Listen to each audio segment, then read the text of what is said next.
Conference Month number 11 at 6:30. We will be initiating our 10,000 Fearless training. We will be going into 8 sessions of training with the intention by June 1st of having a peacemakers, a crew of peacemakers that will be in the streets of Boston. So definitely want to invite everyone to come out this evening at 6:30 as well. Thank you, thank you. So we have an event this Saturday with Dr. Ava Muhammad, who we were not able to get on the line currently, but we do have Brother Randy that's currently on the line. So some of the things that I would like for us to discuss are some of the misconceptions of Islam, in the Nation of Islam, because, out here, we know that you guys have bow ties, you sell the final calls for $1, and bean pies. And that's about the extent of our knowledge when it comes to the Nation of Islam.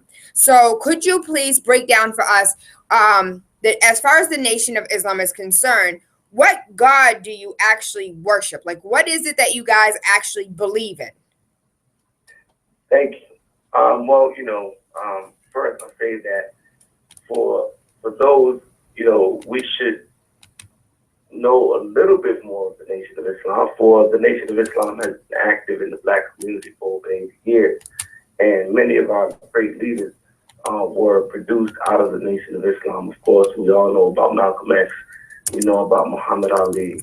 And obviously, we know about the Honorable Minister Louis Farrakhan, the three most known students of the Honorable Elijah Muhammad. But our religion is Islam, and we know that there's only one God. We refer to God in the Arabic language as Allah, but it's the same God of Abraham, Moses, Jesus, and Muhammad. We do not believe that there's a different God for Christians, or that there's a different God for Jews, or there's a different God regardless of what denomination of faith you follow. There's only one God. Now, He's called many names, just as when we're speaking different languages. If I was speaking Spanish and I asked you to bring me a cup of water, I would refer to it as agua. That's the Spanish word for water. In English, we say water. But just because we refer to it as a different name, we know it's still H2O. So in Islam, we use the Arabic language because that is the language of the Muslims. That is the language of the East. It is one of the oldest languages known to man, and it is the language that the prophet spoke. Jesus didn't speak English, so Jesus spoke Aramaic.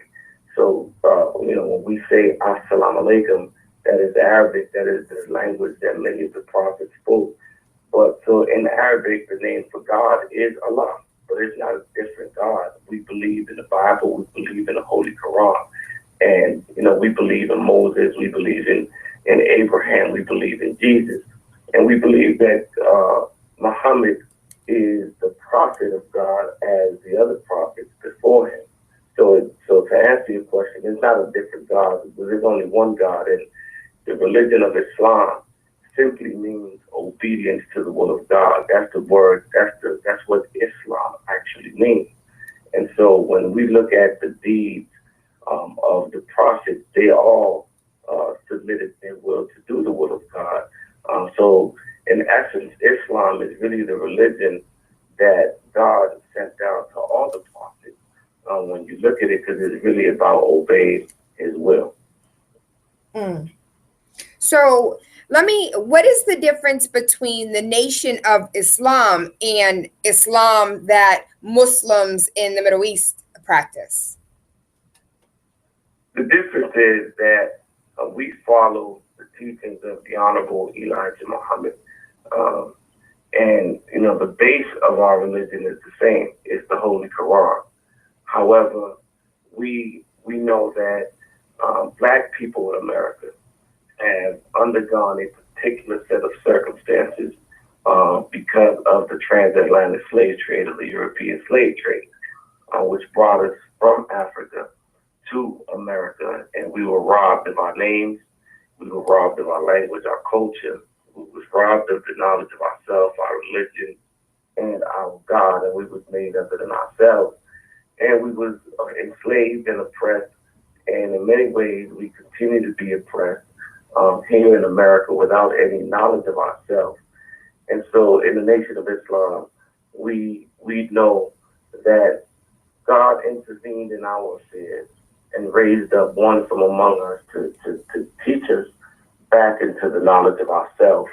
And so we follow the teachings of the Honorable Elijah Muhammad. That does not negate that we follow and believe the teachings of the Holy Quran and the Holy Prophet Muhammad, peace be upon him. We follow and believe in the teachings of all of the prophets. However, we follow the guidance in this modern time of the man that God has raised up for us to lead us back into the knowledge of ourselves, and that is the Honorable Elijah Muhammad. Today, his number one student is the Honorable Minister Louis Farrakhan, and they teach us Islam. But it's Islam in a modern context for those of us here. Prophet Muhammad, peace be upon him, was in Arabia 1,400 years ago. And so the practice of Islam looked a little bit different 1,400 years ago, just as everything did. We're in a modern time, in a modern context, and in a new society of America. So our expression of Islam looks a little bit different in the way that we carry ourselves, but the fundamental principles of Islam remain the same. Mm. So one of the controversies that surrounded around the Nation of Islam is the fact that you guys are actually listed on a website as one of the most racist groups. And I just want to break that misconception. How did you guys reach one of the most racist groups in the United States? And that's a good one, and it's loaded. There's so many ways I could go with on that, but suffice it to say that we could look at race, right? And someone say you're a racist, and just as someone who plays the piano could be called a pianist, or someone who studies chemistry can be called a chemist, someone who studies science can be a scientist, so forth, so on. So someone who studies race on and deals with the issues of race, on that basis can be called a racist because that's what they study and that's what they deal with. Unfortunately, because of our condition and being the victims of racism, real racism is when you have power to control another people's actions. We as Black people, we really on that secondary definition of racist. We can't be racist in that sense because we don't have the power over white people in America. But real racists who had power over us, who kidnapped us, who robbed us of our language and culture and religion and brought us over here and enslaved us, those were real racists. The racists that when we talk about robbing us of the knowledge of our history, we see that these things still going on today. Hollywood is really in on it when you see them making movies such as The Gods of Egypt and everybody is white. That's a way of racist robbing our identity and trying to eliminate us off of the pages of history. And so real racists set up racist institutions that ill affect us today, and we're still being ill affected. We're being ill affected by mass incarceration. We're being ill affected in the legal system, in the social system, in the educational system.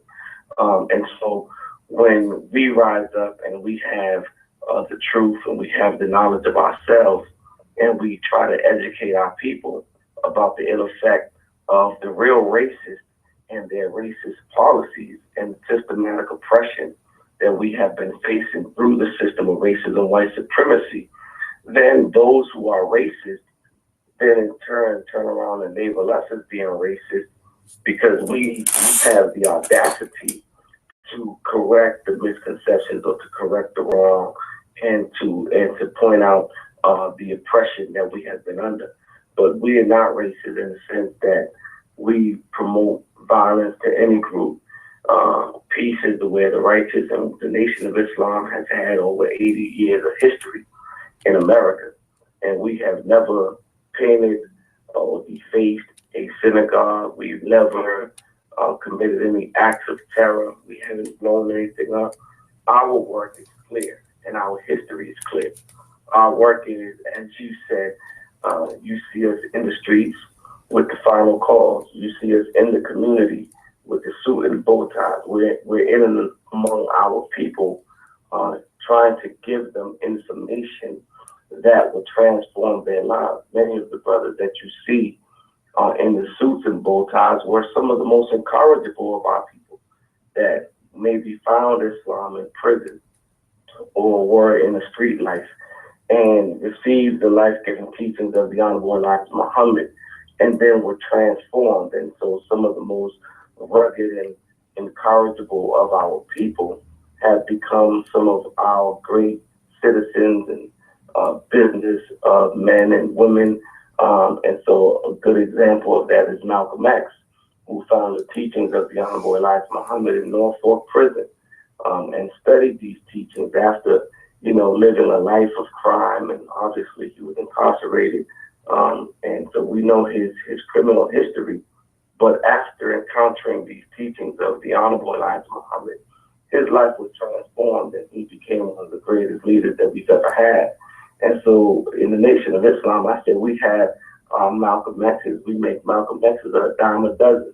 This is our work. So we don't have a track record of beating up white people, killing white people, terrorist acts. Our work is transforming our people. And so those who have benefited and profited by the ignorance of our people and us being in an oppressive state, they don't like to see us do what we do. And so we're given that label of being a hate group or a racist group because we hate the evil that has been done to us and have the audacity to call the enemy out on it. Thank you for clearing up that misconception. One of the things that I would like to play, I'd like to play something and then we could talk on it. Sure. The most disrespected person in America is the black woman. The most unprotected person in America is the black woman. The most neglected person in America is the black woman. And as Muslims, the Honorable Elijah Muhammad teaches us to respect our women and to protect them. Then the only time a Muslim really gets real violent is when someone goes to molest his woman. So one of the misconceptions is that women in the Nation of Islam are suppressed and they don't have any rights. They're forced to wear things on their head with long dress-looking shirts, and they don't have any freedom. Can you clear up that misconception as far as women being oppressed in the Nation of Islam?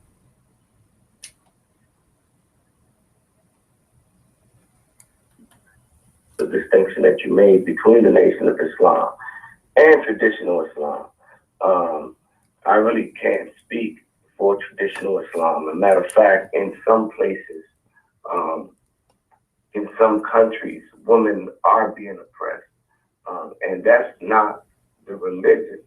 That's the cultural expression of those particular countries, wherein women may not be able to be educated or drive a car or work in some of these so-called Muslim countries. That is not the teaching of the Holy Quran, and that is not the teaching of the Prophet Muhammad, peace be upon him.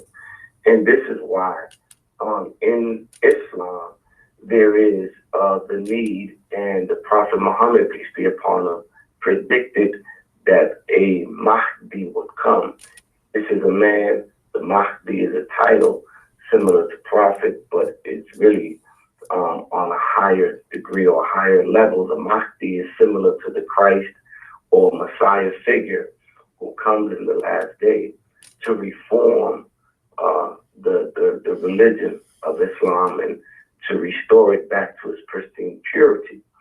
We in the Nation of Islam follow the Mahdi. That's the one who came for us in the person of Master Father Muhammad. So we are following the one who was prophesied to come to reform the religion. And again, this is why there are some distinctions between the Nation of Islam and what is practiced in traditional Islam. So in the Nation of Islam, we don't have a history of oppression our women. And I'll say this, in general Islam, in true Islam, under the Prophet Muhammad, peace be upon him, there's no history of Islam oppressing the woman. Islam actually came to liberate the women. And so you alluded to the sisters and their modest dress with covering the head. This is not something that is oppressive. And if you ask sisters in Islam and the Nation of Islam, the hijab is something that they love and love to wear. It's a tenet of their faith that was given and sent down by Allah, God, as a covering and a way of showing modesty. If we look at the images that they show you of the mother of Jesus, Mary, she's wearing a hijab. She has her head covered. In Judaism, in the traditional Judaism, the women would cover their head. So this is not something that's germane to Islam. This is what is in all faiths of how women are taught in Scripture on how they should carry themselves. However, that's not an oppressive act. That is an act that is designed to make women be respected for their minds and not for their bodies. It's interesting how in this society we feel that a modestly dressed woman is oppressive, yet we don't feel that having a woman walk in the street in a thong, in a miniskirt, or half naked, we say that that's liberation, when in actuality, that is a woman who is really being looked at as an object of pleasure and desire for her physical attributes. But the women in the Nation of Islam are liberated, as with our guest that will be here Saturday, Sister Dr. Ava Muhammad. She is an attorney, and Dr. Ava is actually the first female minister to head a mosque, and that was done by the Honorable Minister Louis Farrakhan. So she was the first minister to be appointed as a female head of a mosque in the world. And so that goes to show how in the Nation of Islam, we were always taught that a nation can rise no higher than its women. And so the women in the Nation of Islam are educated, are liberated, they work, they contribute to the Nation of Islam, they occupy every position of power that is in the Nation of Islam. They're captains, they're doctors, they're lawyers, they're in every aspect of it, thoroughly integrated and liberated in the Nation of Islam. We're taught to respect our women and to free our women. So no, that is definitely a misconception with regards to the Nation of Islam, but I think it's rooted in the broader misconceptions of Islam generally. And I think that there's degrees of understanding that, because like I said, in some places, under the banner of Islam, you do actually have the oppression of women that is taking place, which is something that is not in the Quran or dictated by the Quran, but unfortunately is the deviation of some that are practicing Islam. Mm.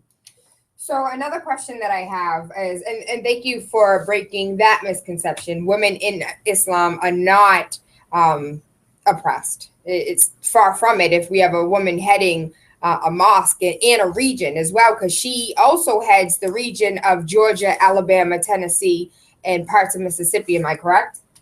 That's right. That's right. Yeah. So the Southern regional minister as well, not just the minister in Atlanta, but the regional minister, which means that she, was overseeing and had authority over other ministers, male ministers of other mosques as well, and now the position that she holds as the national spokesperson. So again, the women in the Nation of Islam are allowed to facilitate and hold any positions and rise as high as their God-given talent would allow them to rise. So we are running out of time, but one of the things that I wanted to clear up was, Black people are not Muslims. Like, we only become Muslims or, align ourselves with the Nation of Islam when we get locked up. But aside from that, we just eat bean pies and pay that dollar for that paper. Like, I'd like to clear that up a little bit. Why do you believe that people are attracted to the religion? And to piggyback on that, we have 6 minutes. To piggyback on that, why aren't there more collaborative resources? Because you guys have a lot of resources when it comes to natural food and farm-raised food and just resources in general. And there's not a lot of collaboration out here with non-Nation of Islam folks and Nation of Islam folks, collaborating to build the community. And how can we build a collaboration between the two? So those that are not interested in the religion, because maybe I'm not religious at all and I don't want to adopt the Nation of Islam, but I do see that financially you guys are making ways and setting paths and doing unorthodox things that here in the Black community we have no idea how to do. So I know that's a very loaded question, but let's see if we can get through it in 6 minutes. Yeah, there's a lot. So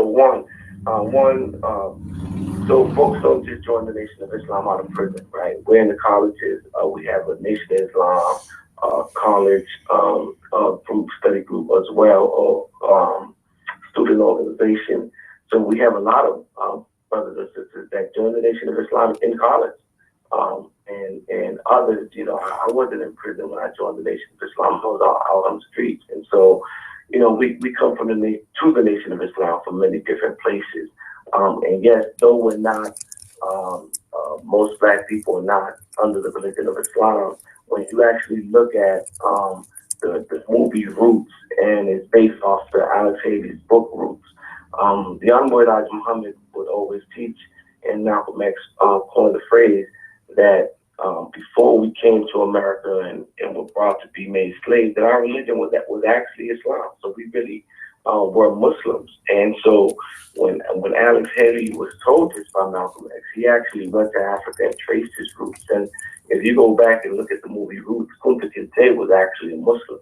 And that's well documented. And we know many of us that came from Africa had an Islamic past.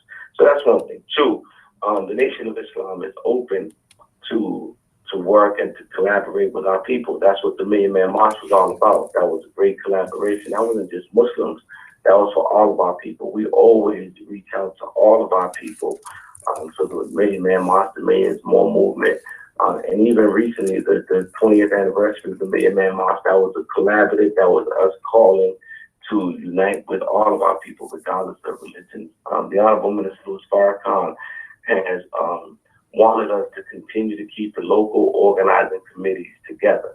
And we are still out doing that work with the local organizing committee. We meet every other Thursday at 6:30 at Muhammad's Mosque number 11. And you don't have to be a Muslim to be a part of the local organizing committee.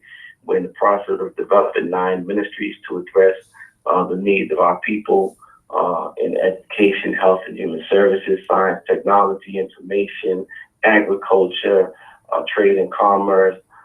So we have these ministries. Hold on, pause. I'm sorry. You guys are here in Boston. You guys are creating these ministries? Yes, ma'am. And you said agriculture, science and technology. Mm-hmm. We have a Ministry of Education, Health and Human Services, Science and Technology, the Ministry of Agriculture, Ministry of Trade and Commerce, Ministry of Information, the Ministry of Justice, and the Ministry of Defense. That we are working to establish We have a working group, but you know, to answer your question, why isn't there more collaboration? Well, maybe part of it is that not a lot of people know, but you know, we it's not for lack of trying. We're always open and inviting our people to work together again. You know, when you think about the 20th anniversary and Justice Awards movement, that was before the world, before millions of people broadcasted live. And so these were instructions and directives that were given, and we continue to follow that again. So tonight we got the 10,000 Fearless movement that we're planning on going into the streets and making our communities safe and decent places to live. You don't have to be a Muslim to want to have peace in the community. You don't have to be a Muslim to stand with us in this group of fearless individuals that want to go and do this peacemaking initiative in the street. So again, for those that don't know, I mean, tonight is an opportunity. Come by and visit us at 6:30. Again, I'm not going to try to teach you Islam tonight. We're going to talk about how can we strategically go into the communities. And we know when the spring and the summertime comes out, the violence usually flares up. We want to get ahead of the violence. We want to be out there and give our men and women, our young men and women, positive role models and positive avenues and examples that they can be a part of, as opposed to the negative and getting involved with gang and violence and drugs. So we don't want to just be talking about it. We want to be out there doing the work. And I want to invite everyone that's listening, male and female, that they can be a part of that work with us in a collaborative effort. I do want to go back to, I know when I said agriculture, that caught your attention. And so really, there's a lot that's going on with the Ministry of Agriculture. We have the Able Food Program, where we're bringing in our own fish. We have salmon, we have whiting, we have don't say tilapia. We have holistic chicken and other products that the Ministry of Agriculture is bringing in.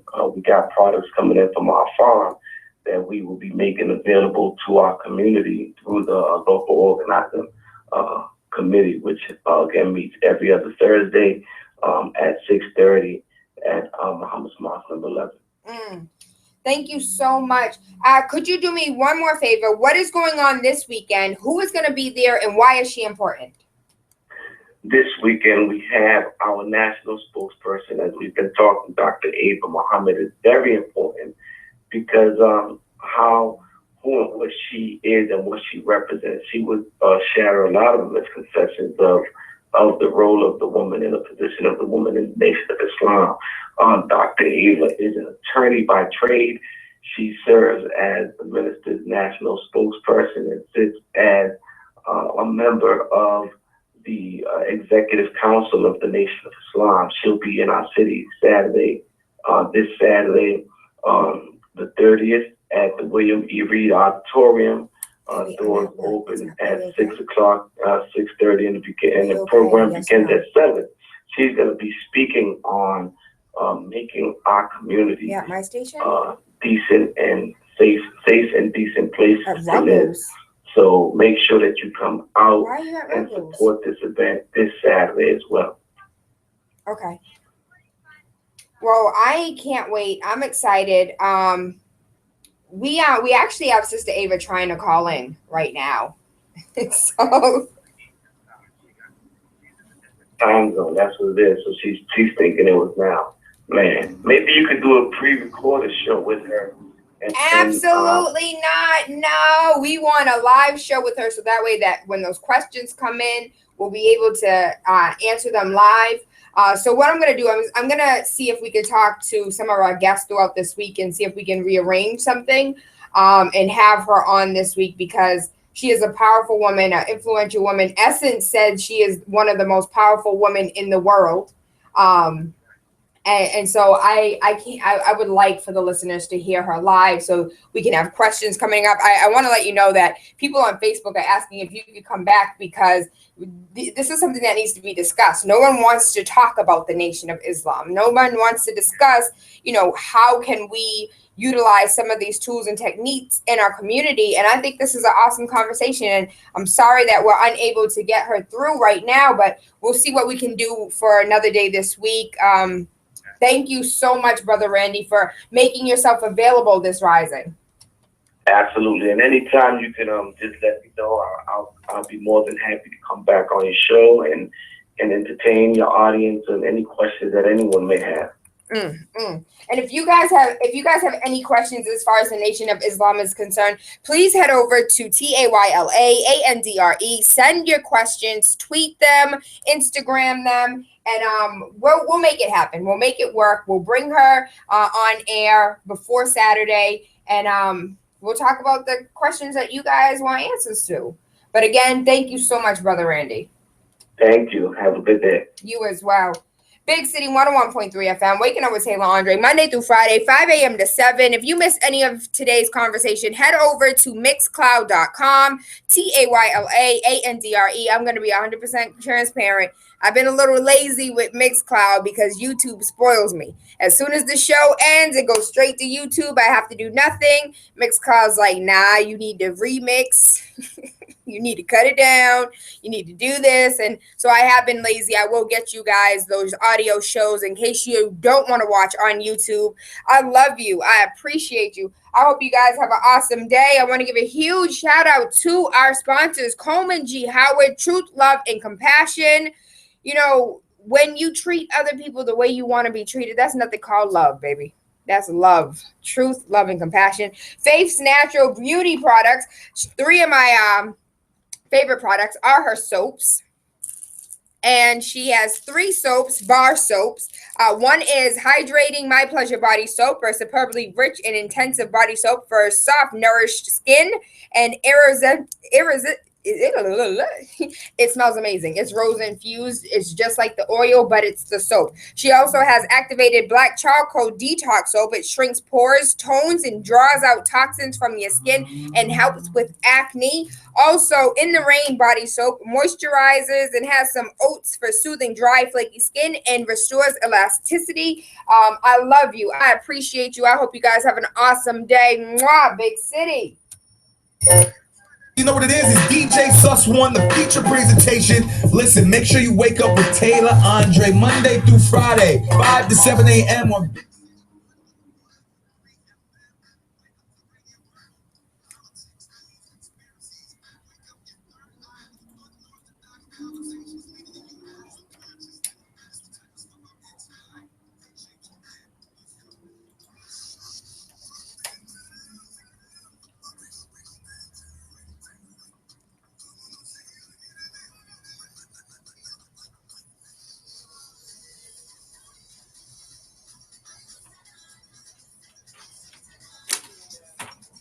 Hey.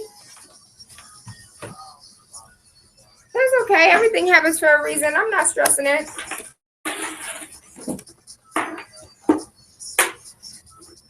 But you know what? She called right at the 7 o'clock mark, so I'm thinking it was like a time difference. Yeah, time zone confusion. So I'm going to talk to some of the guests for later on in the week and find out who is willing to alter their spot, because I know we have a few other events that are taking place this weekend that we were going to discuss. So I'll see who's flexible enough to switch their dates so we can have her on. So, because I have a lot more questions, a hell of a lot more questions.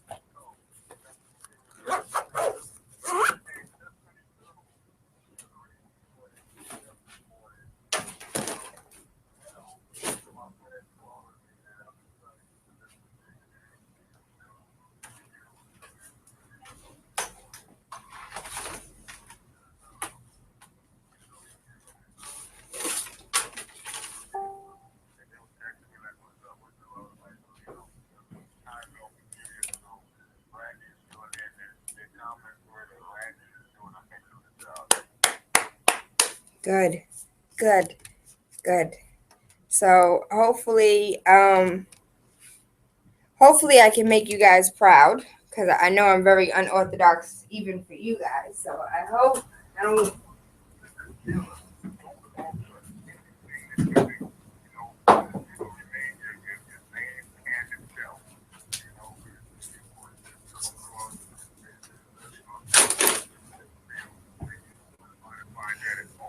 Okay.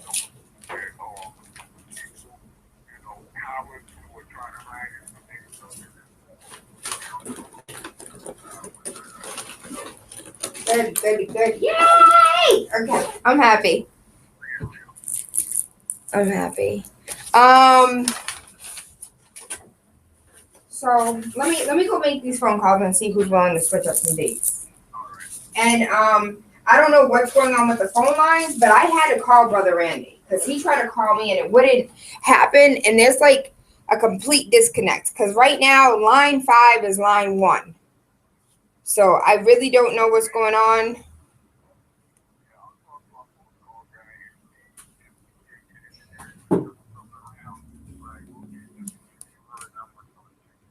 Call her directly.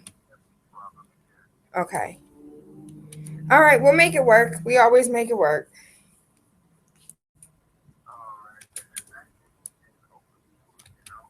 Of course. This is huge. This is historic. Like she's the female Malcolm X. Why wouldn't somebody want to speak with her?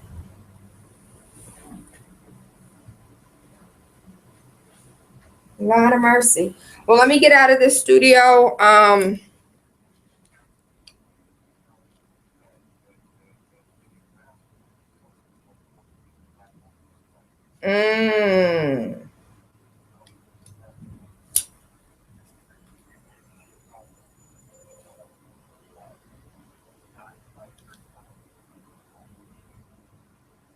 Good. I like her. That's really good.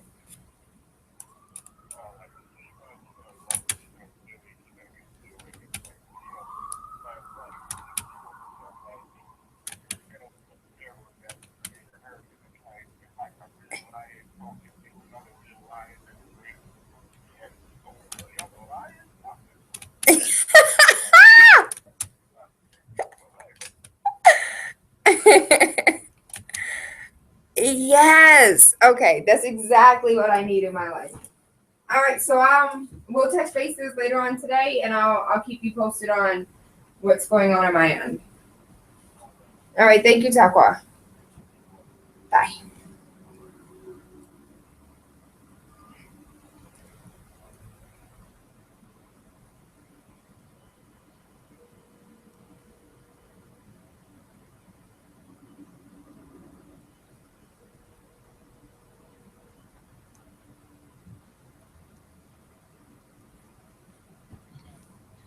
Baby, why are you at Ruggles? Yes, princess. Why are you at Ruggles? I'm on the 45. What's a 45? How do you know all these buses? And now I know that the 45 will be taking us to Franklin Park, which is close by to the school. So are you gonna make it on time? I'm on the 45 right now. I didn't just get on it. You know what? I can't wait for your brother to come home. You're not grown, Asaria. You can't do things like this. I know what buses to take. Baby, you really feel comfortable taking buses by yourself. Yes. Can you just go back to being a baby? I can't. Why? Because. Jasmine, you're gonna make me cry. You're not a big girl yet. But you feel so comfortable doing these things. Like you're grown.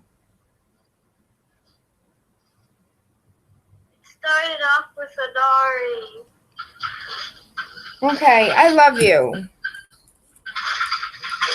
I'm not, we just passed Spot Cleaner. You know what that is? No.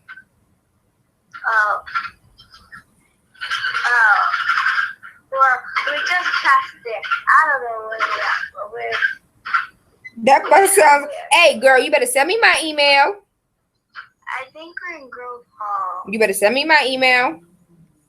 Mom, we're getting close to Grove Hall. To Grove Hall? You going to Grove Hall?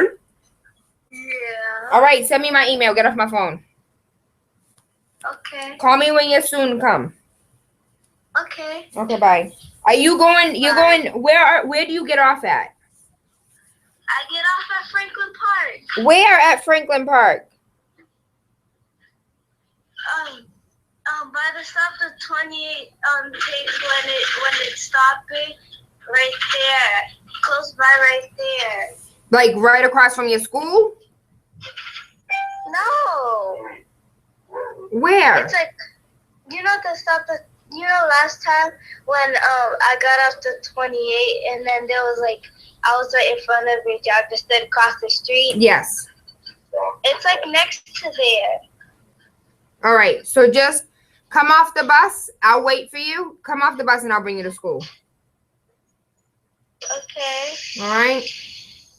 Okay. What did you feel? So like, Your belly's full? Your belly's full? yeah, I had oatmeal. Okay. What do you want for dinner? You want pho tonight? Huh? You want pho tonight? Yeah. All right. We'll go get some soup for dinner. Yeah. Okay. Come off my phone. Okay. I love you. I love you too. All right. I'll see you soon. Okay, bye, Bubby. Bye, baby.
Yes, princess.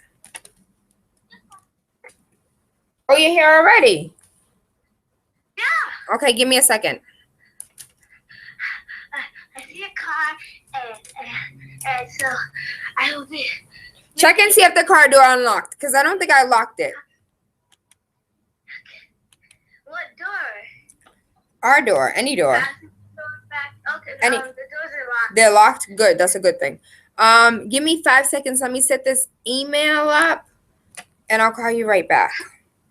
Oh, Mom, I'm cold. I know, baby. I'm coming right now. At least press the button so I can come in. Okay. Well, I just sent the email, so I'm coming right now.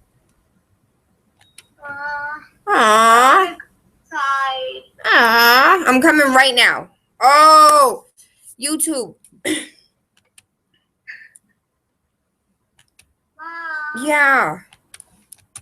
Mom. I'm so sorry. I always forget about you guys. I love you. I appreciate you. Coleman G. Howard, Faith's Natural. Love you. Appreciate you. Sorry, I leave you guys on hold and do my own thing. I'm sorry.